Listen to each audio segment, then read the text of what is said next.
నమస్తే, welcome to reporters time. నేను రాజశేఖర్. ప్రాంతం ఏదైనా, అంశం ఏదైనా, ఇష్యూ ఏదైనా, పార్టీ ఏదైనా దానిపై సమగ్ర సమాచారం అందించడానికి మా ప్రతినిధి అందరూ సిద్ధంగా ఉన్నారు. ముందు మనం నిజామాబాద్ వెళ్దాం. నిజామాబాద్లో చూసుకుంటే అక్కడ మా ప్రతినిధి నవీన్ మనకి అందుబాటులో ఉన్నారు. నిజామాబాద్లో హస్తం పార్టీ హవా కొనసాగుతున్నటువంటి పరిస్థితి కనిపిస్తుంది. ఇదైతే కర్ణాటక ఎన్నికల తర్వాత ఓపు మీద జోష్ మీద ఉన్నటువంటి కాంగ్రెస్ పార్టీ పూర్తి స్థాయిలో హవాను కొనసాగిస్తున్నటువంటి పరిస్థితి కనిపిస్తుంది. కాంగ్రెస్లోకి అదే స్థాయిలో వివిధ హోదాల్లో పనిచేసినటువంటి అధికార పార్టీ నుంచి కొంతమంది నాయకులు కూడా క్యూ కడుతూ చేరికలు ఉన్నటువంటి నేపథ్యం కనిపిస్తుంది. అలాగే ఇటీవల కాంగ్రెస్లో బీఆర్ఎస్ ఎమ్మెల్సీ నర్సారెడ్డి జాయిన్ అయినటువంటి పరిస్థితి కనిపిస్తుంది. ఇప్పుడు హస్తంగూటికి చేరేందుకు మంత్రి వేముల సోదరి రాధికారెడ్డి సిద్ధంగా ఉన్నట్లు మనకి నిన్న కూడా మనం చర్చించుకున్నాం ఉన్నట్లు పరిస్థితి కనిపిస్తుంది. అలాగే కమలం పార్టీని వీడినటువంటి ఆర్మూర్ బీజేపీ నాయకులు వినయ్ రెడ్డి కూడా కాంగ్రెస్ వైపు చూస్తున్నట్లు కూడా మనకి తెలుస్తున్న పరిస్థితి. మొత్తానికి కాంగ్రెస్ పార్టీ అయితే అక్కడ ఉన్నటువంటి పరిస్థితుల్లో పుంజుకునే పరిస్థితి కనిపిస్తుంది. పూర్తి స్థాయిలో అధికారులందరూ కూడా ఆశావాహుడికి ఒక ప్లాట్ఫామ్ లాగా కాంగ్రెస్ పార్టీ కనిపిస్తున్న పరిస్థితి కనిపిస్తుంది. అక్కడ పూర్తి అప్డేట్స్ ఏంటి నవీన్ చెప్పండి.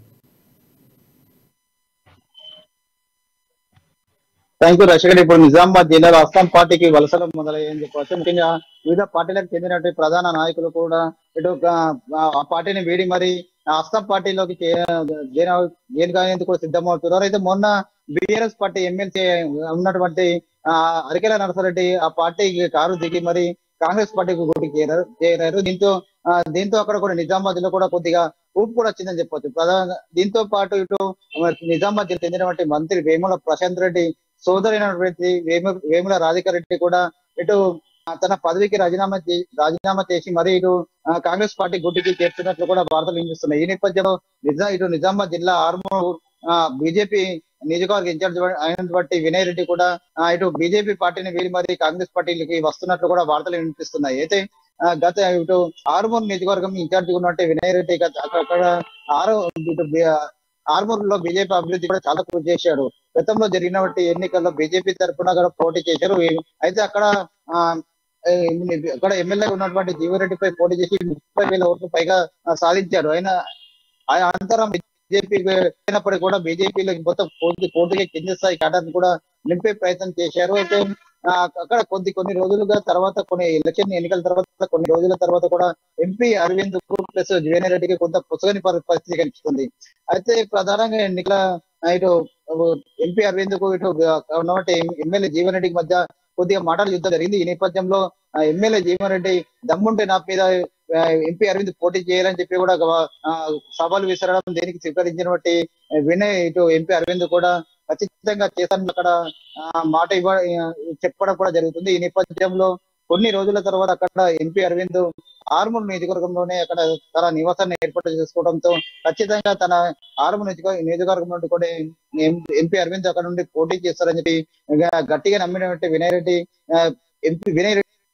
ఇటు ఎంపీ దూరంగా ఉంటూ వస్తున్నారు. అక్కడ పూర్తిగా జిల్లా జరిగినటువంటి ఏపీ పార్టీ కార్యక్రమాలు కూడా అంటీ ఉన్నటువంటి వినయ్ రెడ్డి తన పార్టీ కూడా ప్రచారం జరుగుతుంది. సంబంధించి సోషల్ మీడియాలో కూడా అనేక వార్తలు వస్తున్నప్పటికీ కూడా ఇంతవరకు వినయ్ రెడ్డి దీన్ని కూడా ఖండించని పరిస్థితి. దీంతో ఖచ్చితంగా అతను ఇప్పుడు వినయ్ రెడ్డి బీజేపీ పార్టీని వీడి కాంగ్రెస్ పార్టీకి కూడా వస్తున్నట్లు కూడా వార్తలు వినిపిస్తున్నాయి.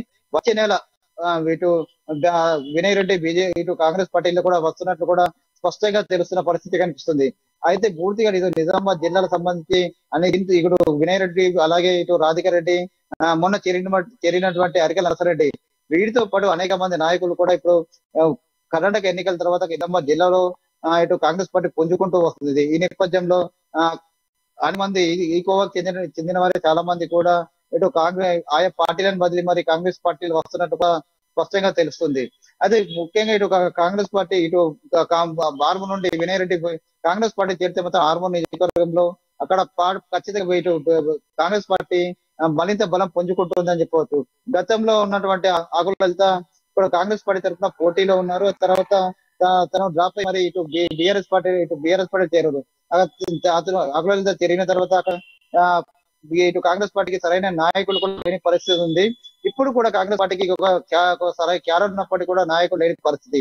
ఇప్పుడు వినయ్ రెడ్డి కాంగ్రెస్ పార్టీ చేరితే మాత్రం మరింత ఇక్కడ కాంగ్రెస్ పార్టీకి చెందిన క్యాడర్ లో కూడా ఉత్సాహం కూడగలుగుతుంది. దీంతో పాటు తమకు ఒక నాయకుడు ఉన్నారని చెప్పుకోవడానికి కూడా కాంగ్రెస్ పార్టీకి ఉంటుందని కూడా చెప్పవచ్చు. మొత్తం మీద చూసుకున్నట్లయితే చాలా పెద్ద నాయకులు కూడా కాంగ్రెస్ పార్టీ చేరడం వల్ల మరి కాంగ్రెస్ పార్టీకి నిజామాబాద్ జిల్లాలో మరింత బలం చేకూరిందని చెప్పవచ్చు రాజశేఖర్.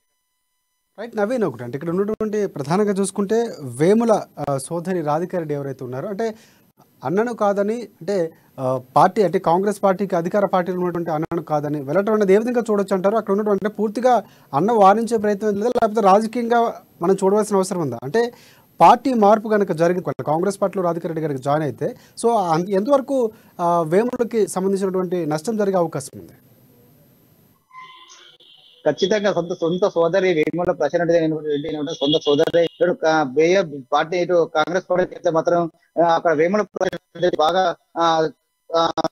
దెబ్బ తగులుతుందని చెప్పవచ్చు. ఎందుకంటే ఇటు సీఎం కేసీఆర్ కూడా వివిధ పార్టీలకు చెందినటువంటి మహారాష్ట్ర కావచ్చు, ఇటు తెలంగాణకు వచ్చే వివిధ పార్టీలకు చెందిన నాయకులను కూడా ఇటు బీఆర్ఎస్ పార్టీలో చేర్చేందుకు కూడా పావులు కదుపుతున్నారు. ఈ నేపథ్యంలో సీఎం కేసీఆర్ కు అత్యంత సన్నిహితుడైనటువంటి వేముల ప్రశాంత్ రెడ్డి సొంత సోదరే ఇటు వ్యతిరేక ఇటు అపోజిట్ పార్టీలో చేరడం వల్ల ఇటు వేముల ప్రశాంత్ రెడ్డికి పూర్తిగా నష్టం పట్టే ప్రమాదం కనుక కనిపిస్తుంది. ఇక్కడ ముఖ్యంగా ఇటు సొంత చెల్లెల్ని కాపాడుకోలేని మంత్రి ఇటు పార్టీ నాయకులు పార్టీని ఎలా బలోపేతం చేస్తాడు, ఎలా వివిధ పార్టీలకు చెందినటువంటి నాయకులు ఎలా గుంజుతాడని చెప్పి కూడా చర్చ మాత్రం కొనసాగుతుంది.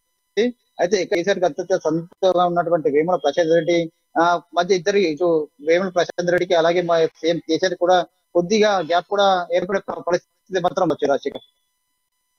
రైట్ నవీన్, ఇంకొకటి ప్రధానంగా చూసుకుంటే ఓటర్లు ప్రభావితం చేయగలిగినటువంటి బీజేపీ పార్టీ నుంచి ఎవరైతే వచ్చారో వినయ్ రెడ్డి అనే వ్యక్తి ఒకవేళ కనుక కాంగ్రెస్ పార్టీలో జరిగితే కాంగ్రెస్ పార్టీకి ఎక్కువ లాభం చేకూర్చే అవకాశం ఉందని చెప్పారు. కానీ ఒకవేళ బీఆర్ఎస్ పార్టీలో జాయిన్ అయితే, ఎందుకంటే ఎంపీ అరవింద్కి సవాల్ విసిరిన నేపథ్యంలో బీఆర్ఎస్ పార్టీలో చేరే అవకాశాలు ఎక్కువ ఉన్న నేపథ్యంలో ఒకవేళ బీఆర్ఎస్లో పారితే జాయిన్ అయ్యే అవకాశాలే ఉన్నాయా?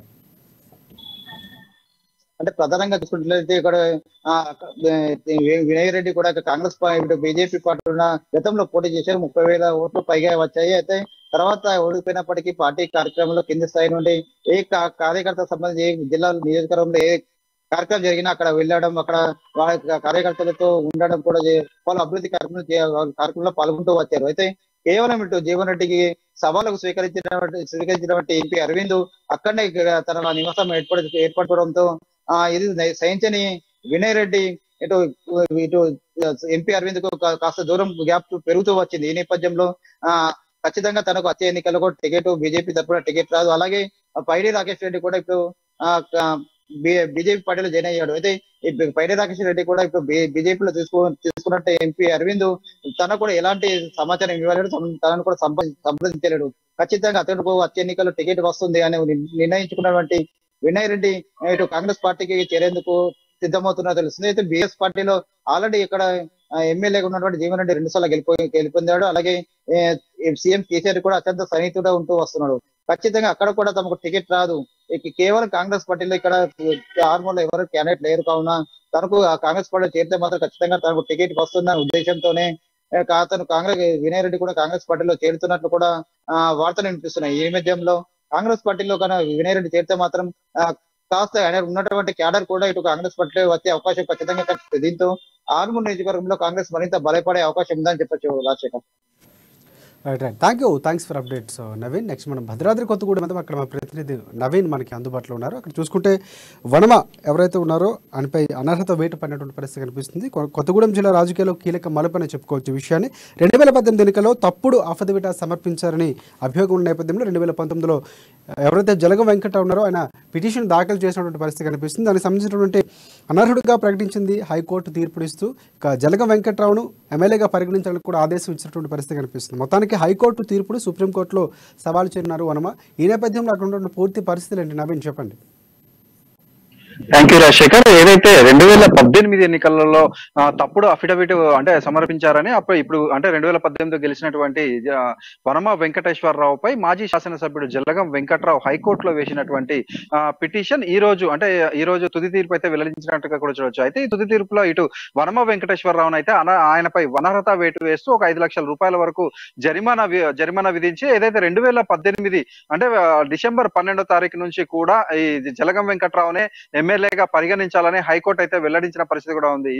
ఈ పరిణామంతో ఒకసారి అంటే కొత్తగూడెం నియోజకవర్గంలో అయితే అంటే మలుపులు తిరిగిన రాజకీయాలు మలుపులు తిరిగాయని కూడా చెప్పొచ్చు. ముఖ్యంగా మనం చూసుకుంటే కొత్తగూడెం నియోజకవర్గంలో ఈ ఈ తీర్పుతోటి ఇటు జలగం అభిమానులు ఆనందాలలో మునిగిపోగా, ఇటు వనమా వెంకటేశ్వర అభిమానులు అయితే అంటే వారి కార్యకర్తలకు అయితే ధైర్యం నింపుకునే వాళ్ళ కార్యకర్తల ధైర్యం నింపే ప్రయత్నం అయితే చేస్తున్నట్లుగా కూడా చూడొచ్చు. ఏదైతే ఈ రోజు హైకోర్టులో వెల్లడించినటువంటి ఈ తీర్పును సవాల్ చేస్తూ వనమా వెంకటేశ్వరరావు తరపున అంటే వనమా వెంకటేశ్వరరావు హైకోర్టును కూడా ఇది సుప్రీంకోర్టును కూడా ఆశ్రయించిన తెలుస్తుంది. అయితే వీరు వనమా వర్గీయులు మాట్లాడుతూ ఏదైతే ఇప్పుడు అంటే పూర్వం కూడా హైకోర్టులో అనర్హత వేటుపడినటువంటి అనేక మంది సుప్రీంకోర్టులో అంటే మళ్ళీ దాఖలు చేసిన నేపథ్యంలో అక్కడ విజయం సాధించామని, దీనికి మేము భయపడబోమని, అదే విధంగా ఏదున్నా ప్రజాక్షేత్రంలో గెలిచినటువంటి నాయకుడిని కాదని ఈ కోర్టుల ద్వారా ఈ విధంగా చేయడం అయితే తప్పు పనిగా వీరు చెప్తున్నారు. అదే విధంగా జలగం అభిమానులు మాట్లాడుతూ కొత్తగూడెం అభివృద్ధిలో కీలక పాత్ర పోషించినటువంటి జలగం వెంకట్రావుకి అంటే ఇప్పుడు మరలా కొత్తగూడెం శాసనసభ్యుడిగా రావడం చాలా ఆనందంగా ఉందని వారైతే చెప్తున్న పరిస్థితి ఉంది. అయితే కొత్తగూడెం నియోజకవర్గ వ్యాప్తంగా చూసుకుంటే అప్పుడే జలగం వెంకట్రావు వర్గీయులు అయితే ఫ్లెక్సీలు కూడా ఏర్పాటు చేసినట్లుగా కూడా మనం చూసుకోవచ్చు. ఏదైతే నూతన శాసనసభ్యులు జలగం వెంకట్రావుకు స్వాగత సుమాంజలు అనేది వారి కార్యకర్తలు అయితే ర్యాలీలు కూడా తీస్తున్నట్లుగా కూడా చూడొచ్చు. అదే బాణాసంచ కాలుస్తూ వారి ఆనందాన్ని కూడా వెల్లడిస్తున్నట్లు కూడా చూడొచ్చు. మొత్తంగా మనం చూసుకుంటే కొత్తగూడెం నియోజకవర్గంలో అధికార బీఆర్ఎస్ పార్టీకి ఒక చెంపపెట్టుగానే చెప్పుకోవచ్చు. ఏదైతే 2018 ఎన్నికల అప్పుడు కాంగ్రెస్ పార్టీ అభ్యర్థిగా గెలిచినటువంటి వనమా వెంకటేశ్వరరావు అనంతరం జరిగిన పరిణామాల్లో బీఆర్ఎస్ పార్టీలో చేరిన నేపథ్యంలో అప్పుడు సీఎం కేసీఆర్ తదనంతరం ఎక్కడైతే ప్రతి నియోజకవర్గంలో కూడా అక్కడ ఉన్నటువంటి ఎమ్మెల్యేలదే తుది నిర్ణయంగా చెప్పడంతో అప్పటి నుంచి కూడా జలగం వెంకట్రావు స్తబ్దుగా ఉంటున్నారు. ఎటువంటి అధికార బీఆర్ఎస్ పార్టీ కార్యక్రమాల్లో కూడా పాల్పంచుకున్న దాఖలాలు కూడా కనిపించట్లేదు. అయితే ఇప్పుడు అంటే 2019లో ఈ యొక్క కేసు దాఖలు చేసి అనేక అంటే క్షుణ్ణంగా అంటే మొత్తం వాయిదాలతో నడిచినటువంటి ఈ యొక్క కేసు ఈ రోజు తుది నిర్ణయం ప్రకటించి ఇది జలగం వెంకట్రావుకి అయితే పాజిటివ్ గా వచ్చిన నేపథ్యం. అయితే రేపు అంటే ఇప్పుడు తెలుసున్న సమాచారం మేరకు రేపు అయితే జలగం వెంకట్రావు అంటే ప్రమాణ స్వీకారం చేసే అవకాశం కూడా ఉన్నట్లుగా కూడా మనకు తెలుస్తుంది. కానీ వనమ వర్గీయులు చెప్తూ మేము సుప్రీంకోర్టుకు వెళ్తున్నాము, స్టే తెచ్చుకునే ప్రయత్నం అయితే చేస్తామని వీరు చెప్తున్న పరిస్థితి. అంటే ఇది ఏది ఏమైనప్పటికీ కూడా సీఎం కేసీఆర్ ఎటువంటి నిర్ణయం తీసుకుంటారు, ఆయన ఏ విధంగా ముందుకు పోతారనే ఒక క్వశ్చన్ మార్క్ అయితే ఇప్పుడు కొత్తగూడెం నియోజకవర్గ ప్రజలలో అయితే ఉంది. ఎందుకంటే కొత్తగూడెం నియోజకవర్గ ప్రజలకైతే ఇది ఒక కొత్త అనుభవం అని చెప్పొచ్చు. ఎందుకంటే వారు కొత్తగూడెంలో గెలిచినటువంటి ఏ ఎమ్మెల్యే కూడా ఎప్పుడు కూడా ఇటువంటి అనుభవం అయితే ఎదురైంది లేదు. ఇప్పుడు ప్రజలు కూడా ఈ యొక్క విషయాన్ని అయితే చాలా క్షుణ్ణంగా పరిశీలిస్తున్నట్లుగా కూడా చెప్పొచ్చు రాజశేఖర్. ఇంకోటి ఇలాంటి పరిణామాలు అనేది అప్పుడప్పుడు సర్వసాధారణంగా జరుగుతూ అనుకోలేదు, ఇప్పుడు రేర్గా జరుగుతున్నటువంటి పరిణామాలు. బట్ ఇప్పుడున్న పరిస్థితుల్లో మరికొన్ని నెలలో ఎన్నికలు ఉన్న నేపథ్యంలో ఈ తీర్పు అనేది వనమాకి ఎంతవరకు ప్రభావం చూపించే అవకాశం ఉందనుకోవచ్చు? అంటే ఇప్పుడు మనకి తెలంగాణ ఎన్నికలు మరో 3-4 నెలల్లో ఉన్న నేపథ్యంలో ఇప్పుడు ఈ యొక్క తీర్పు వెలువడడం అనేది అంటే వనమాకైతే కొంచెం ఇబ్బందికర పరిస్థితి అని కూడా చూపవచ్చు. ఏదైతే గత కొద్ది రోజుల క్రితం హైదరాబాద్ వెళ్లి సీఎం కేసీఆర్ కలిసిన నేపథ్యంలో కూడా సీఎం కేసీఆర్ సీటు నీకే ఇస్తానని చెప్పి ఆయన చెప్పినట్లుగా కూడా ఆయన వర్గీయులు అయితే చెప్తున్న పరిస్థితి కూడా ఉంది. ఈ పరిస్థితులలో అంటే ఇప్పుడు ఏదైతే కాంగ్రెస్ నుంచి వచ్చిన ఎమ్మెల్యేలు సిట్టింగ్ ఎమ్మెల్యేలకు మరలా సీట్ ఇస్తానని చెప్పిన ఈ పరిస్థితులలో ఇప్పుడు ఈ యొక్క తీర్పు వెలువడి అనర్హత వేటు పడడం ఇదైతే వనమ వెంకటేశ్వరరావుకి చాలా ఇబ్బందికర పరిస్థితి ఉంది. ఒకవేళ వీరు సుప్రీంకోర్టుకి వెళ్లి అక్కడ ఏమైనా స్టే తెచ్చుకున్నట్లయితే మాత్రం కొంచెం ఊరట లభించే అవకాశం లేకపోతే మాత్రం ఇప్పుడు జలగం వెంకట్రావు ఒకవేళ ఇప్పుడు మరలా ఇప్పుడు కొత్తగూడెం శాసనసభ సభ్యులుగా ఒకవేళ వస్తే మాత్రం ఆయన సిట్టింగ్ ఎమ్మెల్యేగా ఉంటారు.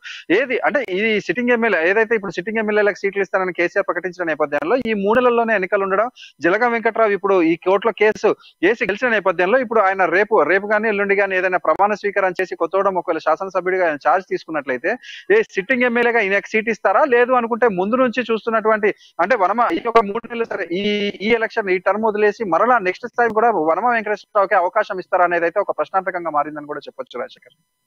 రైట్. నవీన్, ఈ నేపథ్యంలో ఇప్పుడున్నటువంటి పరిస్థితులు చూసుకుంటే ఒకవేళ వనమ సంబంధించినటువంటి ఇష్యూ అనేది కేసీఆర్ చేరితే కనుక కేసీఆర్ మరికొన్ని రోజుల్లో దీన్ని ఆప్ చేసి అంటే కోర్టు తీర్పులు ఇవన్నీ వచ్చినాక చూసే అవకాశం ఉందా, లేకపోతే కలుగు చేసుకునేంతవరకు ఏమైనా సమాచారం వెళ్ళే పరిస్థితి ఉంది? అంటే అధిష్టానానికి సమాచారం వెళ్ళడం, ఇరువురు నేతలతో మాట్లాడే ప్రయత్నం జరిగినట్లు ఏమైనా సమాచారం ఉందా మన దగ్గర? అయితే ప్రస్తుతానికి ఉన్న సమాచారం మేరకు అయితే జలగం వెంకట్రావు ఈ కాపీని అక్కడ ఉన్నటువంటి ఏదైతే మనకి ఇప్పుడు స్పీకర్ కావచ్చు మరి కొంతమంది అధికారులకు కూడా పంపించినట్టు తెలుస్తుంది. అదేవిధంగా హైకోర్టు నుంచి నేరుగా సీఎం ని కలవడానికి జలగం వెంకట్రావు వెళ్లిన పరిస్థితి కూడా ఉంది. అయితే ఇప్పుడు అధికార బీఆర్ఎస్ పార్టీ అంటే అఫీషియల్ గా ఉన్నటువంటి వనమా వెంకటేశ్వరరావుపై గెలిచినటువంటి జలగం వెంకట్రావుని సీఎం కేసీఆర్ ఏ విధంగా రిసీవ్ చేసుకుంటారు అనేది మాత్రం ఒక ప్రశ్నార్థకం కూడా చెప్పొచ్చు. అదేవిధంగా జలగం వెంకట్రావు గత కొద్ది రోజుల నుంచి ఏ కార్యక్రమం చేసినా కూడా ఎక్కడ కూడా అధికార బీఆర్ఎస్ పార్టీకి సంబంధించినటువంటి ఏ ఒక్క జెండా కూడా లేకుండా ఆయన కార్యక్రమాలు చేస్తున్న పరిస్థితి కూడా ఉంది. అంటే వీటన్నిటి కూడా ఒక సీఎం కేసీఆర్ పరిశీలిస్తారా, లేదు అనుకుంటే ఒకవేళ అంటే ఇప్పుడు సీఎం కేసీఆర్ ఒకవేళ జలగం వెంకట్రావును సపోర్ట్ చేయని పక్షంలో అంటే గత కొద్ది రోజుల నుంచి నడుస్తున్నటువంటి జలగం వెంకట్రావు కాంగ్రెస్ లోకి వెళ్తారు అని ఒక ప్రచారం కూడా జరుగుతున్న నేపథ్యంలో ఇప్పుడు ఒక అధికార ఎమ్మెల్యే అంటే ఇప్పుడు ఎమ్మెల్యే పదవి వస్తే ఒక ఎమ్మెల్యే కూడా కాంగ్రెస్ పార్టీలోకి వెళ్ళిన పరిస్థితి కూడా ఉంటాయి. అంటే కాంగ్రెస్ పార్టీకి ఇది ఇంకా ఫెచింగ్ అవుతుందని కూడా చెప్పొచ్చు. అదే విధంగా వచ్చే ఎన్నికలలో జలగం వెంకట్రావు అంటే ఇప్పుడు ఒకవేళ సీఎం కేసీఆర్ ఒకవేళ జలగం వెంకట్రావుని కాదు అని అంటే మాత్రం జలగం వెంకట్రావు ఖచ్చితంగా కాంగ్రెస్ వెళ్లే అవకాశం ఉన్నది. దీనిని సీఎం కేసీఆర్ ఎంతవరకు అంటే దీనిని ఏ విధంగా తీసుకుంటారని చూడాలి. ఈ నేపథ్యంలో మనం ఇంకొక ఆశ అంటే నిన్న కూడా మనం మాట్లాడుకున్నాం, ఇక్కడ ఒకవేళ పొంగులేటి కనుక పోటీ చేస్తే తుమ్మల్ని నిలబెట్టే అవకాశం ఉంది కాబట్టి వనమాకి ఖచ్చితంగా వేరొక స్థానంలో నిలబెట్టే అవకాశం కూడా కనిపిస్తుంది. పూర్తిగా ఇప్పుడున్నటువంటి పరిస్థితులు చూసుకుంటే అనుకూలంగా లేవు. ఒకవేళ పొంగులేటి ఈ స్థానం నుంచి పోటీ చేయకపోతే ఎవరైతే జలగం వెంకట్రావు ఉన్నాడో కాంగ్రెస్ పార్టీకి వాళ్ళు చేరితే కనుక ఈ స్థానం నుంచి పోటీ చేయించే అవకాశం ఉంది. ఇప్పుడున్నటువంటి చూసుకున్నటువంటి తీర్పు నేపథ్యంలో తను కలిసి వచ్చే అంశం కాబట్టి ఆ అంశంతో తను వెళ్ళే అవకాశం ఉందా? ఖచ్చితంగా రాజశేఖర్, ఏదైతే ఇప్పుడు జలగం ఇది పొంగులేటి శ్రీనివాస్ రెడ్డి కొత్తగూడెం నుంచి 100% అంటే 99% ఇక్కడి నుంచి అంటున్నారు, లేని పక్షంలో ఖమ్మం నుంచి పోటీ చేస్తా అంటున్నారు. ఒకవేళ జలగం వెంకట్రావు ఒకవేళ పొంగులేటి తోటి కలిస్తే మాత్రం జలగం వెంకట్రావుని అది ఖమ్మం నుంచి పోటీ చేపించాలని అయితే వీరు భావిస్తున్నట్లుగా కూడా చూడొచ్చు. అదేవిధంగా లేదు అనుకుంటే పువ్వాడ అజయ్ కుమార్ మీద ఈ పొంగులేటి శ్రీనివాస్ రెడ్డి పోటీ చేసినట్లయితే ఇక్కడ కొత్తగూడెం నుంచి కాంగ్రెస్ అభ్యర్థిగా అంటే ఒకవేళ కాంగ్రెస్ లోకి వెళ్తే మాత్రం జలగం వెంకట్రావునే కాంగ్రెస్ అభ్యర్థిగా ప్రకటించే అవకాశం కూడా ఉంటుంది. అదే విధంగా ఇప్పుడు ఒకవేళ ఇప్పుడు సీఎం కేసీఆర్ ఈ అవకాశం కాంగ్రెస్ కి ఇవ్వద్దు అని ఒకవేళ భావించినట్లయితే మాత్రం ఇప్పుడు అధికార బీఆర్ఎస్ పార్టీ ఎమ్మెల్యేగా కొనసాగితే ఈ 3 నెలల తర్వాత ఒకవేళ ఇటు జలగం వెంకట్రావుకి సీట్ ఇస్తాడా, లేకపోతే అంటే సీనియర్ శాసనసభ్యుడిగా ఉన్నటువంటి వనమా వెంకటేశ్వరరావుకి ఇస్తాడా, లేదు అనుకుంటే వనమా వెంకటేశ్వరరావుని పక్కన పెట్టేటట్టయితే అదే సామాజిక వర్గానికి చెందినటువంటి గడల శ్రీనివాస లేకపోతే వద్దిరాజు రవిచంద్ర అధికార బీఆర్ఎస్ పార్టీకి అయితే ఒక పెద్ద క్యూ ఉందనే చెప్పొచ్చు ఈ యొక్క సీట్ల పరంగా. అయితే ఇప్పుడు వనమా వెంకటేశ్వరరావు అభిమానులు కావచ్చు లేదా కొత్తగూడెం ప్రజలు కావచ్చు ఈ 3 నెలల్లో జలగం వెంకట్రావు ఒకవేళ ఎమ్మెల్యే అయినా కూడా అది ఎంతవరకు ఏ పనులు సాగుతాయనే ఒక ప్రశ్న కూడా వీళ్ళందరికీ కూడా సాగుతుంది. మొత్తంగా మనం చూసుకుంటే ఇది జలగం వెంకట్రావు కోర్టులో కేసు గెలవడం, అదేవిధంగా వనమా వెంకటేశ్వరరావు సుప్రీంకోర్టుకు వెళ్ళడం, ఇదంతా కూడా కొత్తగూడెం ప్రజలకైతే చాలా కొత్త అనుభవంగా ఉంది. ఏది ఏమైనప్పటికీ ఇప్పుడు కొత్తగూడెం నియోజకవర్గాన్ని తర్వాత ఈ 3 నెలలు పాలించేది ఎవరు అనేది మాత్రం ఒక ప్రశ్నార్థకంగా మారిందని కూడా చెప్పొచ్చు. Rajasekhar, thanks for updates. Naveen, next మనం నల్గొండ వెళ్దాం. నల్గొండలో మా ప్రతినిధి కిరణ్ మనకి అందుబాటులో ఉన్నారు. అక్కడ చూసుకుంటే సూర్యాపేట జిల్లా మేలచెరువులో ప్రమాదం జరిగినటువంటి పరిస్థితి కనిపిస్తుంది. మై హోమ్ సిమెంట్ కంపెనీలో ఒక యాక్సిడెంట్ జరిగింది. ఇక స్లాబ్ కోల్న వల్లనే ప్రమాదం జరిగినట్లు అనుమానం వ్యక్తం చేస్తున్నటువంటి పరిస్థితి. ఇక మొత్తానికి ఈ ప్రమాదంలో 2 మృతి చెందారు, మరి కొంతమందికి గాయాలైనటువంటి పరిస్థితి కనిపిస్తుంది. ఇక మృతులు అలాగే వీరి కార్మికులందరూ కూడా ఉత్తరప్రదేశ్, బీహార్కు చెందినవారుగా తెలుస్తున్నటువంటి పరిస్థితి కనిపిస్తుంది.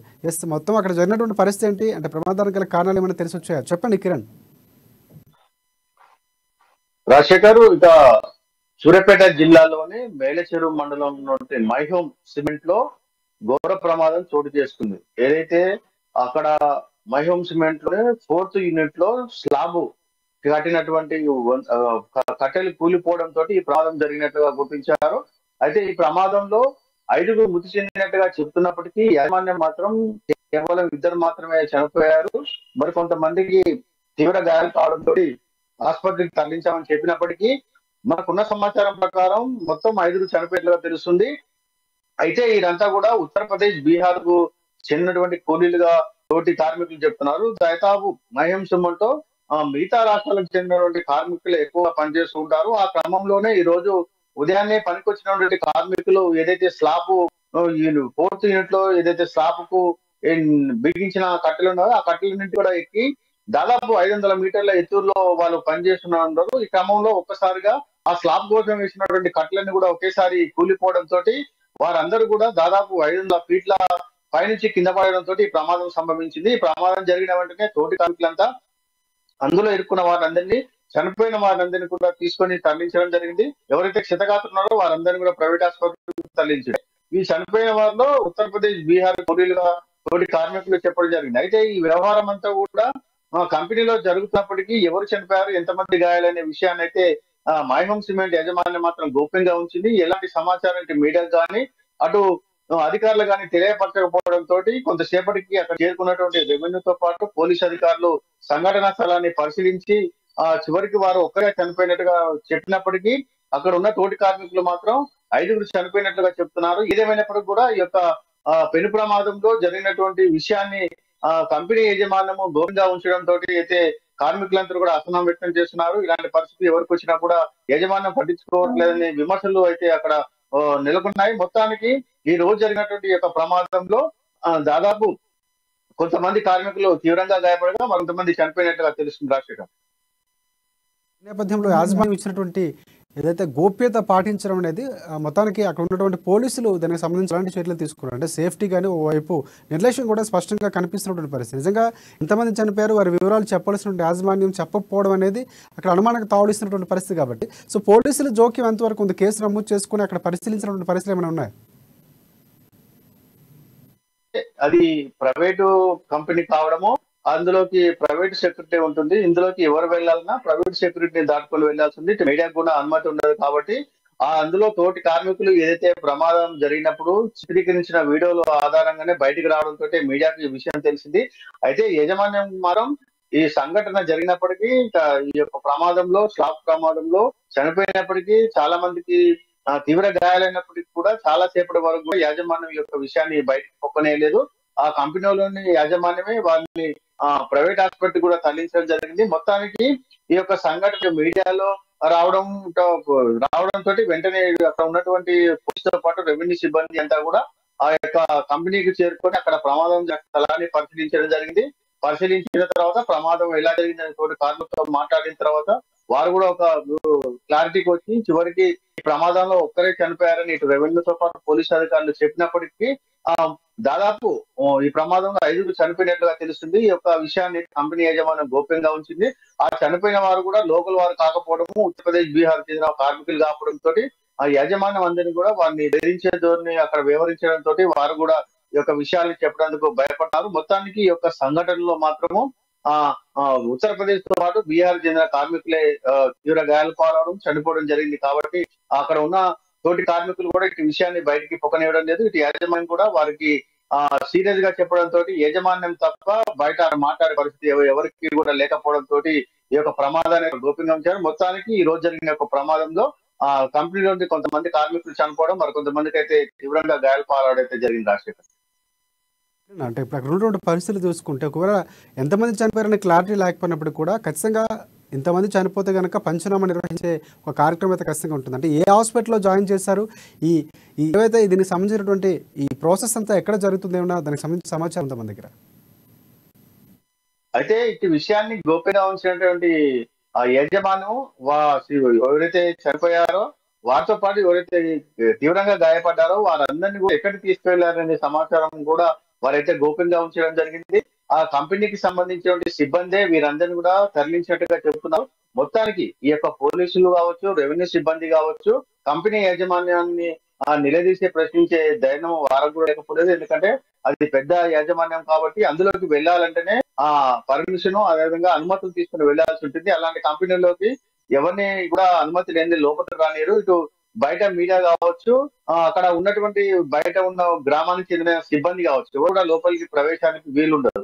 కాబట్టి ఈ యొక్క ప్రవేశానికి లోపలికి కంపెనీ సందర్శించాలన్నా కంపెనీ యాజమాన్యం యొక్క అనుమతి తీసుకుని వెళ్లాల్సి ఉంటుంది. చివరికి మీడియాలో బాగా ఈ విషయం బయటకు పొక్కడంతో తప్పనిసరి పరిస్థితుల్లో రెవెన్యూ కావచ్చు, పోలీస్ సిబ్బంది కావచ్చు ఆ సంఘటన స్థలాన్ని పరిశీలించి అక్కడ జరిగిన విషయాన్ని వారు కేసు నమోదు చేసుకుని అయితే దర్యాప్తు చేస్తున్నారు. మొత్తానికి ఈ యొక్క విషయంలో కంపెనీ మాత్రము అక్కడ జరిగిన విషయాన్ని ఎలాంటి విషయాలను కూడా బయటికి పొక్కలేకుండా జాగ్రత్త పడింది. Rajasekhar, thanks for updates. మనం మహబూబ్ నగర్ వెళ్దాం. అక్కడ మా ప్రతినిధి ప్రదీప్ మనకి అందుబాటులో ఉన్నారు. అక్కడ చూసుకుంటే ఈ నెల 30న కొల్లాపూర్లో భారీ బహిరంగ సభ కాంగ్రెస్ పార్టీ నిర్వహించబోతుంది. ఇక్కడ పాలమూరు ప్రజాగర్జన పేరిట బహిరంగ సభ నిర్వహించనుంది.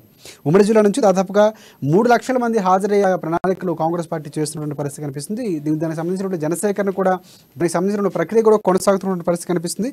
ప్రజలు కార్యకర్తల నుంచి విశేష స్పందన కూడా వస్తున్నటువంటి పరిస్థితి కనిపిస్తుంది. ఇక్కడ ఈ సభకు సంబంధించి ఇదే సభలో మహిళా డిక్లరేషన్ ప్రియాంక గాంధీ ప్రకటించినటువంటి నేపథ్యంలో కొంతవరకు ఆసక్తి కలిగినటువంటి పరిస్థితి కనిపిస్తుంది. దీనికి సంబంధించిన పూర్తి అప్డేట్స్ ఏంటి ప్రదీప్ చెప్పండి. అంటే ఈ పార్టీకి సంబంధించినటువంటి ఏదైతే ప్రజాగర్జన సభలో ఎవరైనా కాంగ్రెస్ పార్టీ నుంచి చేరే అవకాశం ఉందా, దీనికి సంబంధించినటువంటి ఏర్పాట్లు ఏంటి?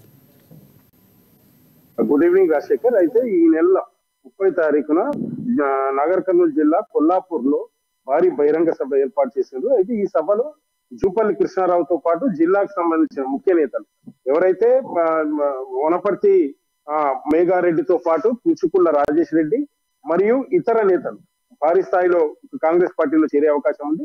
అయితే దీనికి సంబంధించి ఈ రోజు పాలమూరు మహబూబ్నగర్ జిల్లాలో ఒక ప్రైవేట్ ఫంక్షన్ హాల్లో సన్నాహక సమావేశం అయితే నిర్వహించారు. ఈ సభకు ముఖ్య అతిథులందరూ సంపత్ కుమార్ తో పాటు జిల్లా డిసిసి అధ్యక్షుడు జిఎంఆర్ మరియు మల్లు రవి మరియు తదితర నేతలందరూ హాజరయ్యారు. అయితే సభ ఎట్లా సాగుతుంది, సభ గురించి సభ ఎట్లా చేయాలి, ఎంతమంది జన సమీకరణ చేయాలన్న అంశాల మీద ఈ రోజు అయితే చర్చించారు. అయితే దీన్ని బట్టి ప్రియాంక ఈ సభకు వస్తున్నట్టు ముఖ్య అతిథిగా వస్తున్నట్టు నేతలంతా చెప్పారు. అయితే ఈ సమావేశంలో ప్రధానంగా పలు అంశాల మీద చర్చించనున్నట్టు, పలు అంశాల మీద కూడా డిక్లరేషన్ ఇవ్వనున్నట్టు, దాంట్లో ముఖ్యంగా మహిళా డిక్లరేషన్ చేయనున్నట్టు కూడా చెప్పారు. అయితే ఈ నేపథ్యంలోనే ఉమ్మడి జిల్లాలోని 14 నియోజకవర్గాల నుంచి దాదాపు 3 లక్షలకు పైగా జన సమీకరణ చేయనున్నట్టు కూడా వారు చెప్పారు. అయితే ఈ సభ అనంతరం బీఆర్ఎస్ పార్టీని ఈ తెలంగాణ రాష్ట్రం నుంచి పారదోడమే లక్ష్యంగా ఈ సభ నిర్వహిస్తున్నట్టు, అయితే బీఆర్ఎస్ పాలనలో ప్రజలందరూ నానా అవస్థలు నానా అగచాట్లు పడుతున్నారంటూ కూడా దుయ్యబట్టారు. అయితే తెలంగాణ ప్రభుత్వానికి కేసీఆర్ ఒక్క నిమిషం కూడా పాలించే హక్కు లేదంటూ ఎవరైతే ఉద్యమంలో ప్రాణాలు అర్పించిన వారి ఆత్మలు ఘోషిస్తున్నాయంటూ కూడా వాళ్ళు బీఆర్ఎస్ పై ఆగ్రహం వ్యక్తం చేసినటువంటి పరిస్థితి ఉంది రాజు. రైట్. ఒకటి ప్రదీప్, అంటే ప్రధానంగా చూసుకుంటే ప్రియాంక గాంధీ తెలంగాణ ప్రాంతంలో రెండోసారి పర్యటించడం ఒక ప్రాధాన్యత సంతరించుకున్న నేపథ్యంలో అంటే ఆమె నుంచి ఎలాంటి హామీలు వచ్చే అవకాశం కనిపిస్తుంది? ప్రధానంగా అంటే కాంగ్రెస్ పార్టీ జోష్ మీద ఉన్న నేపథ్యంలో తెలంగాణ పార్టీ ఎలాగైనా విజయం సాధించాలి అంటే తెలంగాణ ఇచ్చినటువంటి పార్టీగా కాంగ్రెస్ పార్టీ ప్రజలకు వెళ్ళే ప్రయత్నం చేస్తుంది. ఇప్పుడిప్పుడే పుంజుకున్నటువంటి నేపథ్యంలో ప్రియాంక గాంధీ ఒకవేళ ప్రసంగం ఎలా ఉండబోతుంది, ఏమైనా వరాల చాలు ఇచ్చే అవకాశం కనిపిస్తూ ఉంది? అంటే ప్రతి సభలో కూడా ఏదో ఒక ప్రియాంక గాంధీ వచ్చినప్పుడు కానీ లేకపోతే రాహుల్ గాంధీ వచ్చినప్పుడు కానీ ఒక్కొక్క డిక్లరేషన్ ఇస్తూ ప్రజలకు హామీలు ఇస్తున్నటువంటి పరిస్థితి కనిపిస్తుంది. అలాంటిది ఏమైనా ఉందా? అయితే ఈ సభలో ముఖ్యంగా మహిళా డిక్లరేషన్ తో పాటు పలు అంశాల మీద కూడా హామీలు ఇచ్చే అవకాశం ఉంది. అయితే ఇప్పటికీ కాంగ్రెస్ పార్టీ కర్ణాటకలో విజయం సాధించిన తర్వాత తెలంగాణలో కూడా అటువంటి పథకాలు ఏదైతే 500 గ్యాస్ సిలిండర్ తో పాటు 2 లక్షల రుణమాఫీ, నిరుద్యోగ వృత్తి 4,000తో పాటు మరికొన్ని ఏదైతే ఆసరా పెన్షన్ కూడా అధికం చేసే హామీలు అయితే ఇచ్చింది. అయితే మహిళలకు ఇక్కడ ఆర్టీసీలో కూడా ఉచిత ప్రయాణం కూడా కల్పిస్తామంటూ చెప్తున్నారు. అయితే మహిళలకు ప్రాధాన్యత కల్పిస్తూ ఏదైతే వారికి లోన్లు కూడా ఆ రుణ సౌకర్యం కూడా కల్పించనున్నట్టు కూడా చెప్పారు. అయితే ఇటువంటి ప్రధాన హామీలతో పాటు మరికొన్ని హామీలు ఇచ్చే అవకాశం అయితే ఉంది. వాటి గురించి సభలోనే పూర్తి వివరాలు ప్రియాంక గాంధీ వెల్లడించనున్నట్టు కూడా నాయకులు నేతలు చెప్పారు. అయితే ఈ నేపథ్యంలోనే ఈ సభ ప్రతిష్టాత్మకంగా నిర్వహించబోతున్నట్లు, ఈ సభ ద్వారా కాంగ్రెస్ పార్టీ తెలంగాణలో బాగా వేయాలనే లక్ష్యంతో పనిచేస్తున్నట్టు అర్థమవుతుందంటూ కూడా నేతలు చెప్పారు. అయితే ఈ సభ ముఖ్య ఉద్దేశము బీఆర్ఎస్ పార్టీ వైఫల్యాలను ఎండగడుతూ బీఆర్ఎస్ పార్టీని రాబోయే 4-5 నెలల్లో జరిగే ఎన్నికల్లో పూర్తి స్థాయిలో తెలంగాణ రాష్ట్ర వ్యాప్తంగా పారదోలడమే లక్ష్యంగా పనిచేస్తామంటూ కూడా నేతలు చెప్పారు. అయితే కాంగ్రెస్ పార్టీలో ఎలాంటి అంతర్గత విభేదాలు లేవంటూ పార్టీ అధిష్టానం మేరకు ఏదైతే ఏఐసిసి నిర్ణయం మేరకే సర్వేల ఆధారంగానే టికెట్లు కేటాయించనున్నట్టు కూడా నేతలు చెప్పారు. దీంట్లో ఎవరు ఎలాంటి అపోహలకు మరి ఇతర దాంట్లకు లోను కావద్దంటూ కూడా వాళ్ళు నేతలకు చెప్పారు రాజు. ఇంకోటి ఫైనల్గా అంటే అక్కడ ఉన్నటువంటి పరిస్థితులు చూసుకుంటే అంటే కాంగ్రెస్ పార్టీ ప్రియాంక గాంధీ రెండోసారి రావటం అనేది అంటే స్వాగత సత్కారంలో ఎలాంటి ప్రత్యేకమైనటువంటి కార్యక్రమాలు ఏమైనా నిర్వహించినటువంటి పరిస్థితి ఉందా? ఇంకోటి జన సమీకరణ నేపథ్యంలో ఎలాంటి నిర్ణయాలు తీసుకోబోతుంది? ఎందుకంటే గతంలో చూసుకుంటే పొంగులేటి సభకు కూడా పూర్తిగా ఆర్టీసీ బస్సులు ఆపే ప్రయత్నం కూడా చేసినటువంటి పరిస్థితి. కానీ ఈసారి దానికి విరుద్ధంగా ఏమైనా కాంగ్రెస్ పార్టీ ముందుగానే చర్యలు తీసుకున్నటువంటి పరిస్థితి ఉందా? అంటే దాదాపుగా ఒక 4 రోజులు ఉన్నటువంటి పరిస్థితి కనిపిస్తుంది. అంటే ఎలాంటి ఏర్పాట్లు చేస్తున్నారు? అయితే ఈ సభకు ప్రజలే స్వచ్ఛందంగా వస్తారంటూ బీఆర్ఎస్ పార్టీ ఏదైతే టీఆర్ఎస్ పార్టీ అడ్డుకునే ప్రయత్నం చేసినా కూడా వర్షం పడ్డా పిడుగులు పడ్డా ఈ సభను ఆపేది లేదంటూ ప్రజలు స్వచ్ఛందంగా తరలి వస్తారంటూ ప్రజలు బీఆర్ఎస్ పార్టీ మీద ఉన్న వ్యతిరేకతను ఈ సభ ద్వారా తెలియజేయనున్నట్టు కూడా వారు చెప్పారు. అయితే బీఆర్ఎస్ పార్టీ ఎలాంటి అడ్డంకులు సృష్టించినా కూడా ఈ సభ ఆగదంటూ తమ మీద ప్రజలకు పూర్తి విశ్వాసం ఉందంటూ ఎటువంటి అడ్డంకులు సృష్టించినా కూడా ఆపేది లేదంటూ ఆగేది లేదంటూ కూడా నేతలు చెప్పారు. ఒకవేళ అలాంటి అడ్డ బీఆర్ఎస్ పార్టీ అడ్డుకుంటే మాత్రం తీవ్ర పరిణామాలు ఉంటాయని కూడా నేతలు హెచ్చరించారు. అయితే ఈ సభ ఇప్పటి నుంచే గత 10 రోజుల నుంచి ఏదైతే పోస్ట్పోన్ అవుతా ఉంది, గత నెల రోజుల నుంచి, అయితే అప్పటి నుంచే జన సమీకరణ అయితే నేతలకు అంతా అప్పగించినట్టు అర్థమవుతుంది. అయితే ఆయా నియోజకవర్గాలకు సంబంధించి ఈ రోజు కొంతమందిని నిర్ణయించారు. భారీగా జన సమీకరణ ప్రధాన లక్ష్యంగా వారు పనిచేయాలంటూ కూడా నిర్ణయించారు. అయితే ఈ సభలో ముఖ్యంగా ఈ రోజు జరిగిన సభలో ఆయా నేతలకు ఆయా సంబంధించిన అవి కూడా అప్పగించారు మొత్తం. అయితే బాధ్యతలు కూడా అప్పగించారు. ఇప్పటికే సభ కార్యక్రమాలు ప్రారంభమైనవి కూడా చెప్పొచ్చు రాశి. Thanks for updates Pradeep. Next మనం మెదక్ వెళ్దాం. అక్కడ మా ప్రతినిధి సునీల్ మనకి అందుబాటులో ఉన్నారు. బీఆర్ఎస్ ఎంపీ ఎవరైతే ఉన్నారో బేబీ పాటిల్కు సుప్రీంకోర్టులో ఎదురు దెబ్బ తగిలింది. అనర్హత పిటిషన్పై హైకోర్టులోనే తేల్చుకోవాలని స్పష్టం చేసినటువంటి పరిస్థితి కనిపిస్తుంది. ఇక బీబీ పాటిల్ వేసిన పిటిషన్ను సుప్రీంకోర్టు తోసిపుచ్చింది.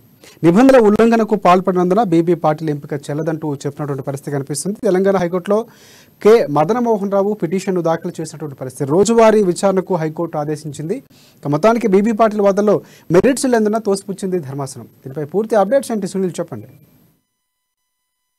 సంగారెడ్డి జిల్లా జహీరాబాద్ పార్లమెంటు సభ్యులు బీబీ పాటిల్ అయితే అప్పటి టీఆర్ఎస్ ప్రస్తుతం బీఆర్ఎస్ పార్టీలో ఉన్నారు. అయితే ఆయన 2019 ఎన్నికల్లో రెండోసారి ఆయన ఎన్నికల బరిలో నిలవడం జరిగింది. ఈ నేపథ్యంలో ఆయనకు ప్రత్యర్థిగా కాంగ్రెస్ పార్టీ కె మదన్ మోహన్ బరిలో దింపినటువంటి పరిస్థితి. ఈ నేపథ్యంలో బీఆర్ఎస్ పార్టీ నుంచి బరిలో ఉన్నటువంటి బీబీ పాటిల్ ఎన్నికల అఫిడవిట్ లో కొన్ని పూర్తి స్థాయి సమాచారం ఇవ్వలేదు, కొన్ని కేసులకు సంబంధించి తన అఫిడవిట్ లో ప్రస్తావన చేయలేదని చెప్పే అంశాలపైన ఎవరైతే కాంగ్రెస్ అభ్యర్థిగా ఉన్నటువంటి మదన్ మోహన్ కోర్టును ఆశ్రయించడం జరిగింది. ముందుగానే హైకోర్టును ఆశ్రయించడం జరిగింది. దీంతో హైకోర్టు రోజువారీ విచారణకు సంబంధించి తీర్పునివ్వడంతో ఈ తీర్పు ఆయన బీబీ పాటిల్ ఎవరైతే బీఆర్ఎస్ పార్టీ ఎంపీ ఉన్నారో బీబీ పాటిల్ సుప్రీంకోర్టును ఆశ్రయించడం జరిగింది. నేపథ్యంలో సుప్రీంకోర్టు తాత్కాలికంగా స్టే ఇచ్చినప్పటికీ కూడా ఈ నెల 3వ తేదీన జరిగినటువంటి వాదనలో అనంతరం వచ్చినటువంటి తీర్పులో హైకోర్టు ఇచ్చినటువంటి తీర్పు సమంజసమే, రోజువారీ విచారణ చేయాల్సిందిగా కూడా సుప్రీంకోర్టు ఆదేశించిన నేపథ్యంలో బీఆర్ఎస్ పార్టీ ఎంపీకి బీబీ పాటిల్ కి చుక్కెదురైందని చెప్పవచ్చు. ఈ నేపథ్యంలో రోజువారీ విచారణ హైకోర్టులో త్వరలోనే ప్రారంభం కానుంది. ఈ నేపథ్యంలో కాంగ్రెస్ పార్టీ అభ్యర్థి చేసినటువంటి పిటిషన్ సంబంధించినటువంటి అంశం ఒక్కసారిగా చర్చనీయాంశం అవడంతో పాటు వరుసగా బీఆర్ఎస్ పార్టీలకు సంబంధించినటువంటి అభ్యర్థులకు హైకోర్టులో కానివ్వండి లేదా సుప్రీంకోర్టులో వరుసగా చుక్కెదురులు అవుతున్నాయని చెప్పి కూడా రాజకీయ విశ్లేషకులతో పాటు ప్రజల్లో తీవ్రమైన చర్చ జరుగుతుంది. రాజశేఖర్ సునీల్, అంటే ఈ నేపథ్యంలో ఎవరైతే బీబీ పార్టీలు ఉన్నారో అంటే న్యాయపరంగా ఎలాంటి చర్యలు తీసుకోకపోతే ముందుకెళ్లే పరిస్థితి కనిపిస్తా ఉందా? దానికి సంబంధించినటువంటి సమాచారం ఉందా? అయితే హైకోర్టులో రోజువారీ విచారణకు మాత్రం తప్పనిసరిగా విచారణ జరపాల్సిందే. ఎందుకంటే సుప్రీంకోర్టులో ఇచ్చినటువంటి తీర్పు సంబంధించి హైకోర్టు లో జరగాల్సిన రోజువారీ విచారణకైతే ఎలాంటి ఆటంకాలు ఉండకపోవచ్చు అని మాత్రం మనం భావించవచ్చు. ఎందుకంటే సుప్రీంకోర్టు ఇచ్చినటువంటి తీర్పును ఖచ్చితంగా అందరూ శిరస వహించాల్సి ఉంటుంది కాబట్టి ఖచ్చితంగా రోజువారీ విచారణ జరుగుతుంది. విచారణలో కాంగ్రెస్ అభ్యర్థి మదన్ మోహన్ చేసినటువంటి అంశాలు ప్రస్తావనకు వస్తా ఈ కేసులో సంబంధించినటువంటి విజయం ఎవరైపు ఉంటుందని మాత్రం రోజువారీ విచారణ అనంతరం హైకోర్టులో వస్తున్నటువంటి తీర్పును మాత్రం మనం వేచి చూడాల్సిన అవసరం ఉంది. అయితే మొత్తానికైతే రాజకీయంగా ముఖ్యంగా సంగారెడ్డి జిల్లాలో చర్చ సాగుతోంది. మరోవైపు బీఆర్ఎస్ పార్టీలో కూడా ఈ హైకోర్టు సుప్రీంకోర్టు చెందినటువంటి అంశాలు కూడా చర్చిస్తున్నట్టుగా కూడా మనకు సమాచారం అందుతుంది. మొత్తానికైతే బీబీ పాటిల్ వర్సెస్ మదన్ మోహన్ జరుగుతున్నటువంటి అంశం మరొకసారి రాజకీయంగా అదేవిధంగా మీడియాలో హాట్ టాపిక్ మారిందని చెప్పవచ్చు. ఎందుకంటే 2019లో అనేటువంటి కేసుకు సంబంధించి సోమవారం వచ్చినటువంటి సుప్రీంకోర్టులో వచ్చినటువంటి తీర్పు అదేవిధంగా హైకోర్టులో విచారణకు సంబంధించిన అంశాలైతే చర్చనీయాంశంగా జిల్లాలో సాగుతున్నాయని కూడా చెప్పవచ్చు. రాష్ట్ర రైట్, బేబీ పాటిల్ కానీ లేకపోతే మదన్ మోహన్ రావు కానీ అంటే ఈ ఇష్యూకి సంబంధించి ఏదైతే తీర్పు వచ్చిన నేపథ్యంలో స్పందించినటువంటి పరిస్థితి ఉందా మీడియాకి కానీ, లేకపోతే ఎలాంటి స్పందన తెలియజేస్తున్నారనే అంశాలు ఏమైనా మీ దగ్గర సమాచారం ఉందా? అయితే బీబీ పాటిల్ అయితే అందుబాటులోకి రానటువంటి పరిస్థితి ఉంది. అయితే కాంగ్రెస్ అభ్యర్థిగా ఉన్నటువంటి మదన్ మోహన్ తో సంప్రదిస్తే మాత్రం ఆయన అందుబాటులోకి వచ్చారు. న్యాయం తన వైపే ఉంది. తాను 2019లో కోర్టును ఆశ్రయించాను, ఎందుకంటే అది ఎన్నికల అఫిడవిట్ లో తప్పుడు సమాచారం ఇవ్వడంతో పాటు కొన్ని అంశాలను దాచిపెట్టారు ఆయన. అప్పటి నుంచి నేను న్యాయ పోరాటం చేస్తున్నాను, న్యాయం తన వైపే ఉంది, న్యాయం గెలుస్తుందని చెప్పి కూడా మదన్ మోహన్ చెప్తున్నటువంటి పరిస్థితి ఉంది. రాజశేఖర్ సునీల్, ఫైనల్గా అంటే ఇప్పుడు రోజువారీ విచారణ అనేది ఎప్పటి నుంచి మొదలవబోతుంది? ఏమైనా కోర్టు చెప్పినటువంటి పరిస్థితి కనిపిస్తూ ఉందంటే ఇప్పటి నుంచి విచారణ మొదలవబోతుంది, దీనికి సంబంధించినటువంటి అప్డేట్స్ ఏమైనా ఉన్నాయా? అంటే సుప్రీంకోర్టు ఇచ్చినటువంటి ఉత్తర్వులు హైకోర్టుకు అందాక రోజువారీ విచారణ ప్రారంభమయ్యే అవకాశం ఉంది. మొత్తానికైతే ఈ వారంలో రోజువారీ విచారణ ప్రారంభమయ్యే అవకాశాలు ఉన్నట్టుగా కూడా సమాచారం ఉంటుంది. మొత్తానికైతే ఈ అంశాలను కూడా ఇంకా హైకోర్టులో విచారణ పద్యంలో హైకోర్టుకు సంబంధించి సుప్రీంకోర్టులో ఇచ్చినటువంటి తీర్పు కాపీలను హైకోర్టుకు వచ్చాక న్యాయపరమైనటువంటి ప్రక్రియ ప్రారంభమయ్యే అవకాశం ఉంది. రాశి థ్యాంక్స్ ఫర్ అప్డేట్స్ సునీల్. మనం ఆదిలాబాద్ వెళ్దాం. ఆదిలాబాద్లో మా ప్రతినిధి జోషి మనకి అందుబాటులో ఉన్నారు. బోధ్ రెవెన్యూ డివిజన్ సాధన సమితి ఆధ్వర్యంలో నిరాహార దీక్ష మొదలైనటువంటి పరిస్థితి కనిపిస్తుంది. బోధ్ను రెవెన్యూ డివిజన్గా ఏర్పాటు చేయాలని డిమాండ్ చేస్తున్నటువంటి పరిస్థితి. రేపు బోధ్ బంద్కు సాధన సమితి పిలుపునిచ్చింది. అలాగే దీక్షకు కాంగ్రెస్ పార్టీ కానీ బీజేపీ కానీ రెండు మద్దతు తెలిపినటువంటి పరిస్థితి కనిపిస్తుంది. సోనాల మండల ఏర్పాటుపై గతంలోనే రాజకీయ రాద్ధాంతం జరిగినటువంటి పరిస్థితి. ఎమ్మెల్యే బాపురావు కృషి వల్లే మండలం ఏర్పాటు అయినటువంటి పరిస్థితి కనిపిస్తుంది. అయినప్పటికీ బురద జల్లేందుకు ప్రయత్నించిన ప్రత్యర్థులు ఈ నేపథ్యం కనిపిస్తుంది. మొత్తానికి ఎమ్మెల్యే దీనిపై స్పందించకపోవడం అనేది ఒక రకమైనటువంటి వాదన వినిపిస్తున్నటువంటి పరిస్థితి. ఎమ్మెల్యే చొరవ లేనిదే సాధ్యం కాదని అభిప్రాయాలు కూడా వ్యక్తమవుతున్న పరిస్థితి కనిపిస్తుంది. దీనిపై పూర్తి అప్డేట్స్ ఏంటి జోషి చెప్పండి. Good evening Rajasekhar. ఆదిలాబాద్ జిల్లాలో బోధ్ నియోజకవర్గానికి సంబంధించి రాజకీయంగా సొంత పార్టీకి సంబంధించినటువంటి వర్గాల మధ్య ఆధిపత్య పోరు అనేటటువంటిది టీడీపీ కాలం నుండి కూడా ఉన్నటువంటి నేపథ్యం. అయితే ప్రస్తుతం చూసినట్లయితే అధికార బీఆర్ఎస్ పార్టీ కూడా అందుకు అతీతం కాదు అనేటటువంటి విషయాన్ని తరచుగా అక్కడ చోటు చేసుకునేటటువంటి వరుస సంఘటనలు గుర్తు చేస్తూనే ఉండేటటువంటి పరిస్థితి. ఇది వరకు మనం చూసినట్లయితే సోనాల మండలానికి సంబంధించి అంటే సోనాలను మండలంగా ఏర్పాటు చేసేటటువంటి ప్రక్రియలో భాగంగా పలుమార్లు పార్టీ అధిష్టానాన్ని ప్రభుత్వ పెద్దలను అక్కడి స్థానిక ఎమ్మెల్యే రాథోడ్ బాపురావు కలవడము, దానికి సంబంధించినటువంటి విషయాలను వివరించడం జరిగింది. ఇప్పుడు బోత్ మండలంలో అంటే సోనాల మండలం కూడా ఏర్పాటు కావడం జరిగింది. అయితే అప్పట్లో ఈ యొక్క సోనాల మండల ఏర్పాటు విషయంలో ఎమ్మెల్యే ప్రమేయం ఏమీ లేదు అనేటటువంటి కోణంలోనే ఆయనకు సంబంధించినటువంటి ప్రత్యర్థులందరూ కూడా తమ ఆధిపత్యాన్ని ప్రదర్శిస్తూ రాథోడ్ బాపురావు ఎవరైతే సిట్టింగ్ ఎమ్మెల్యే ఉన్నారో ఆయన పైన బురద తల్లేటటువంటి ప్రయత్నం జరిగింది. అయితే ఇప్పుడు తాజాగా మనం చూసుకుంటున్నట్లయితే బోత్ని రెవెన్యూ డివిజన్ గా ఏర్పాటు చేయాలనేటటువంటి డిమాండ్ అక్కడ రోజు రోజు ఉధృతమవుతున్నటువంటి పరిస్థితి. చాలా కాలంగా ఈ డిమాండ్ ఉన్నప్పటికీ కూడా ఇప్పుడు గత కొద్ది రోజులుగా అంటే గత 9 రోజులుగా దీని కొరకు ప్రత్యేకంగా ఒక సమితిని ఏర్పాటు చేయడం జరిగింది. రెవెన్యూ డివిజన్ సాధన సమితి పేరుతో ఏర్పడినటువంటి ఒక సమితిలో అన్ని పార్టీలు, అన్ని కుల సంఘాలు, ప్రజా సంఘాలకు సంబంధించినటువంటి నాయకులు, ప్రతినిధులు ఉన్నటువంటి పరిస్థితి. ఆ యొక్క సమితి ఆధ్వర్యంలో గత 9 రోజులుగా ఏకదాటిగా రిలే నిరాహార దీక్షలు కూడా కొనసాగుతున్నటువంటి పరిస్థితి. ఇది వరకు ఈ యొక్క సాధన సమితికి సంబంధించినటువంటి దీక్షల శిబిరాన్ని సిట్టింగ్ ఎమ్మెల్యే బీజేపీ చెందినటువంటి నేత సోయం బాపురావు కూడా సందర్శించడము, దానికి మద్దతు ప్రకటించడం జరిగింది. అలాగే కాంగ్రెస్ పార్టీకి చెందినటువంటి వాళ్ళు కూడా దీనికి మద్దతుగా ఉన్నటువంటి పరిస్థితి. అయితే తాజాగా చూసినట్లయితే ఈ యొక్క బోత్ సాధన సమితి ఆధ్వర్యంలో రేపు బోత్ బంద్కు పిలుపునివ్వడం జరిగింది.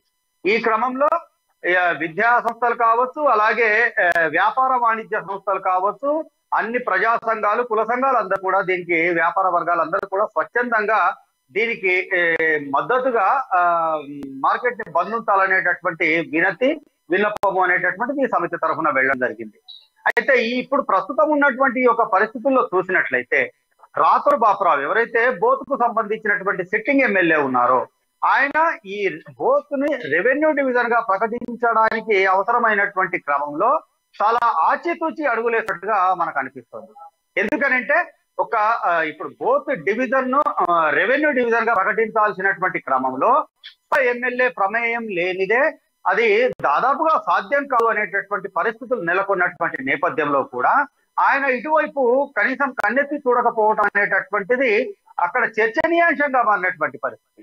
ఒకవైపు స్థానిక ఎమ్మెల్యే ఖచ్చితంగా ఈ విషయంలో చొరవ చూపాలి, బోత్ను రెవెన్యూ డివిజన్ గా ఏర్పాటు చేసేటటువంటి క్రమంలో తన కృషిని సలపాలి అనేటటువంటి అభిప్రాయాలు వెల్లువెత్తుతున్నటువంటి నేపథ్యం. అయితే కానీ ఈ సందర్భంగా మనం ఒకటి గుర్తు చేసుకోవాల్సింది ఏమి అంటే బోత్ ఎమ్మెల్యే ఇప్పటి వరకు ఈ విషయంలో ఎక్కడ కూడా నోరు మెదపనటువంటి పరిస్థితి. కానీ ఆయన కోణంలో ఆలోచించినట్లయితే ఇదివరకు ఏదైతే సోనాల మండల ఏర్పాటుకు సంబంధించినటువంటి విషయంలో ఆయన విశేషంగా కృషి చేసినప్పటికీ కూడా కేవలం రాజకీయ ఆధిపత్యం ధోరణిలో భాగంగానే ఆయనపై తాము పై చేయి సాధించేటటువంటి క్రమంలోనే ఆదిలాబాద్ ఎమ్మెల్యేగా ఉన్నటువంటి బీఆర్ఎస్ జిల్లా అధ్యక్షుడిగా ఉన్నటువంటి జోగు రామన్నకు అనుకూలంగా ఉండేటటువంటి రాథోడ్ బాపురావు వ్యతిరేక వర్గీయులందరూ కూడా దానికి సంబంధించినటువంటి సంబరాలు జరుపుకోవటము, అలాగే ఆనాడు అదే రోజున రాథోడ్ బాపురావు పైన కొన్ని అనుచిత విమర్శలు చేయడం కూడా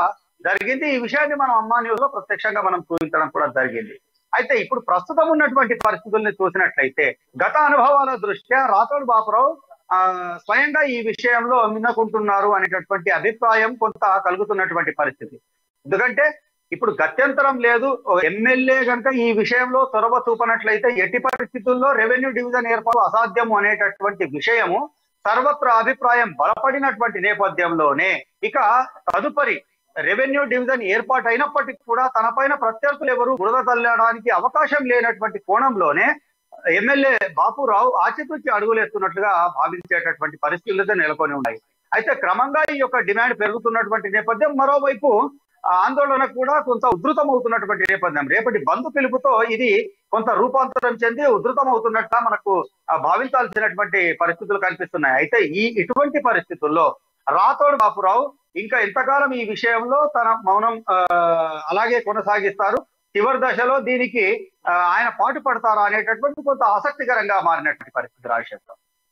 రైట్. అయితే ఏదైతే రాథోడ్ బాపురావు విషయంలో రెవెన్యూ సాధన సమితి ఏదైతే కొత్తగా ఏర్పడిందో మీరు సంప్రదించే ప్రయత్నం చేస్తారంటే రేపు బంద్కు సంబంధించినటువంటి అంశం అంటే ప్రధానంగా స్వచ్ఛంద సంస్థలు ఏవైతే పాల్గొనబోతున్నాయి, దీనికి సంబంధించిన అప్డేట్స్ ఏమైనా ఉన్నాయి? వాస్తవంగా ఇది ఎస్టీ రిజర్వ్డ్ నియోజకవర్గము, అలాగే బోత్ నియోజకవర్గానికి సంబంధించినటువంటి మనము స్వరూపం చూసినట్లయితే తాంసీ, తలబడుగు, భీంపూర్ మండలాలు పూర్తిగా ఆ నియోజకవర్గానికి కొంత దూరంగా ఉండేటటువంటి భౌగోళిక పరిస్థితులు. అంటే ఆ మండలాలకు వెళ్లాల్సినటువంటి పరిస్థితుల్లో అతి కష్టం పైన మాత్రమే రోడ్డు మార్గంలో వెళ్ళొచ్చు, లేదా ఆదిలాబాద్ జిల్లా కేంద్రం మీద మాత్రమే ఆ 3 మండలాలకు చేరుకునేటటువంటి పరిస్థితి. ఇక మరోవైపు చూసినట్లయితే నేరడిగొండ, ఇచోడ, గుడిహత్నూర్ ఇవన్నీ కూడా జాతీయ రహదారి 44వ జాతీయ రహదారికి అనుకుని ఉండేటటువంటి మండలాలు. నియోజకవర్గ కేంద్రానికి సమీపంలో కేవలం బదారత్నూరు, ఇటీవల ఏర్పడినటువంటి సోనాల మండలాలు మాత్రమే ఆ చుట్టుపక్కల ప్రాంతాల్లో ఉండేటటువంటి పరిస్థితులు ఉంటాయి. ప్రధానంగా బంద్కు పిలిపించినటువంటి నేపథ్యంలో ఎవరైనా సరే ఇంటెలిజెన్స్ రిపోర్ట్ కావచ్చు, ప్రసార మాధ్యమాలకు సంబంధించినటువంటి దృష్టికోణంలో చూసినా కావచ్చు, కేవలం బోత్ నియోజకవర్గ కేంద్రంతో పాటుగా జాతీయ రహదారికి ఆనుకొని ఉన్నటువంటి మండలాల్లో బంద్ కొనసాగినట్లయితే మాత్రం పూర్తిగా బోత్ నియోజకవర్గ వ్యాప్తంగా కూడా బంద్ ఉన్నట్లుగానే భావించాల్సినటువంటి పరిస్థితి. కానీ ఇప్పుడున్నటువంటి పరిస్థితుల్లో చూసినట్లయితే కేవలం బోత్ మండల కేంద్రాన్ని రెవెన్యూ డివిజన్ గా ప్రకటించాలి అనేటటువంటి డిమాండ్ నేపథ్యంలో బంద్ నియోజకవర్గ వ్యాప్తంగా కాకుండా కేవలం బోత్ మండల అంటే నియోజకవర్గ కేంద్రానికి మాత్రమే పరిమితం అయ్యేటటువంటి అవకాశాలున్నాయి. అది సహేతుకమైనటువంటి విషయంగా కూడా భావించాల్సినటువంటి పరిస్థితి. మొత్తానికి చూసినట్లయితే ప్రత్యర్థుల తన వర్గీయులు అనేటటువంటి విషయాన్ని పక్కన పెడితే అందరికీ అవసరమైనటువంటి డిమాండ్ అయిన రెవెన్యూ డివిజన్ ఏర్పాటుకు సంబంధించి అక్కడ వ్యాపార వాణిజ్య వర్గాలు, అలాగే విద్యాలయాలు, విద్యా సంస్థలు అన్ని కూడా ఈ యొక్క బంద్కు స్వచ్ఛందంగా సహకరించేటటువంటి అవకాశాలు ప్రస్ఫుటంగా కనిపిస్తున్నాయి రాజశేఖర్. రైట్. అలాగే కాంగ్రెస్ పార్టీ, బీజేపీ రెండు కూడా దీక్షకు మద్దతు తెలిపినటువంటి పరిస్థితి కనిపిస్తుంది. రేపు బంద్లో వారు పాల్గొనే అవకాశం ఉందా?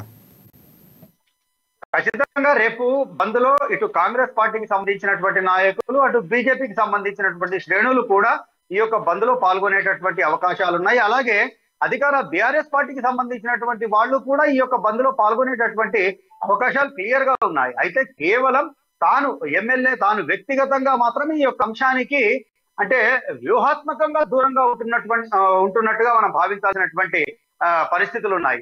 అంటే చివరి దశలో తన కృషి వల్లే ఇది ఏర్పడింది అనేటటువంటి స్పష్టమైనటువంటి విషయం కొరకు మాత్రమే ఆయన మౌనం దాల్చినట్లుగా మనం భావించాల్సినటువంటి పరిస్థితి. ఏదేమైనప్పటికీ కూడా రేపటి బంద్ సక్సెస్ అయ్యేటటువంటి అవకాశాలు క్లియర్ గా కనిపిస్తున్నాయి Rajasekhar. Thanks for updates Joshi. Next మనం కరీంనగర్ వెళ్దాం. అక్కడ మా ప్రతినిధి శ్రీకాంత్ మనకి అందుబాటులో ఉన్నారు. బీఆర్ఎస్ పై ఉమ్మడి కరీంనగర్ జిల్లా కాంగ్రెస్ పార్టీ బీసీ ఐక్య వేదిక ఫైర్ అయింది. బీఆర్ఎస్ పార్టీ విధి విధానాలను ఎండగట్టింది కాంగ్రెస్ లీడర్లు. అలాగే బీసీ, ఎస్సీ, ఎస్టీలకు కాంగ్రెస్ పార్టీలోనే న్యాయం జరిగిందని కూడా విహెచ్ చెప్పినటువంటి పరిస్థితి కనిపిస్తుంది. బడుగు బలహీన వర్గాల వారిని అధ్యక్షులుగా చేసింది కాంగ్రెస్ పార్టీ అని కూడా విహెచ్ చెప్పినటువంటి పరిస్థితి కనిపిస్తుంది. అధికారంలోకి వచ్చాక బీసీలను ఎవరూ పట్టించుకోవద్దంటూ కూడా ఒకంత అసహనాన్ని వ్యక్తం చేశారు విహెచ్. దీనిపై పూర్తి అప్డేట్స్ అందిస్తారు మా ప్రతినిధి శ్రీకాంత్. శ్రీకాంత్ చెప్పండి. Thank you Rajasekhar.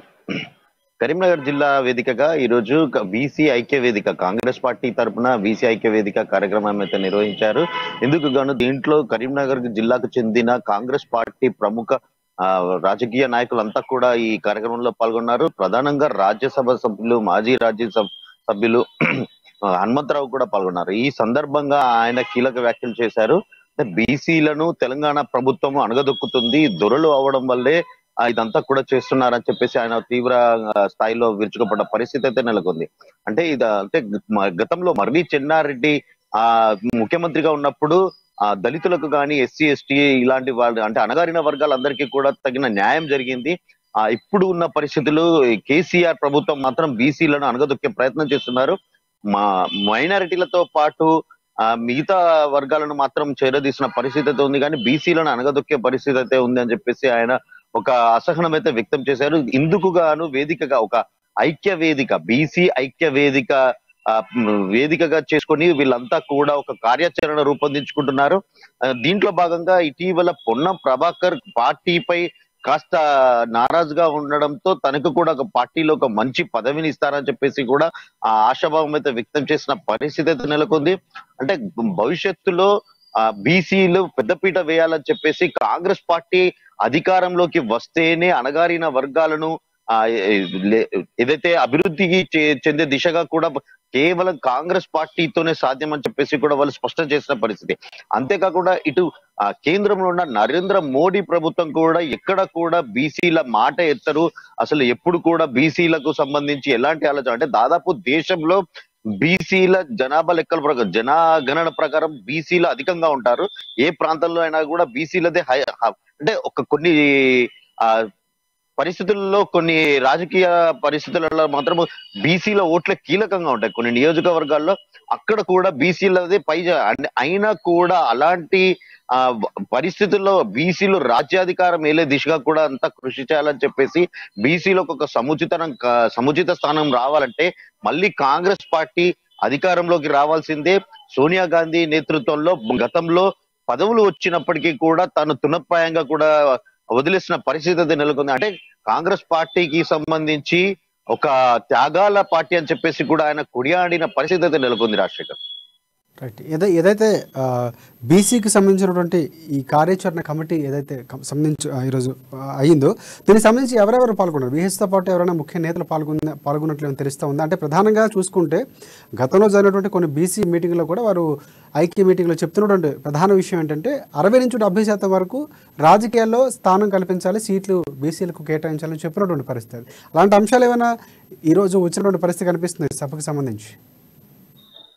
తప్పకుండా రాజశేఖర్. అంటే కరీంనగర్ ఉమ్మడి జిల్లాకు సంబంధించిన బీసీ నాయకులంతా కూడా ఎమ్మెల్యే శ్రీధర్ బాబుతో పాటు మాజీ ఎమ్మెల్యేలతో కానీ అంటే కాంగ్రెస్ పార్టీకి చెందిన ప్రముఖ రాజుగా జీవన్ రెడ్డి, ఎమ్మెల్సీ పట్టభద్రుల ఎమ్మెల్సీ జీవన్ రెడ్డితో పాటు జిల్లాకు చెందిన క్యాడర్ అంతా కూడా అంటే ముఖ్య నాయకులంతా కూడా ఈ ఐక్య వేదికలో హాజరవడం జరిగింది.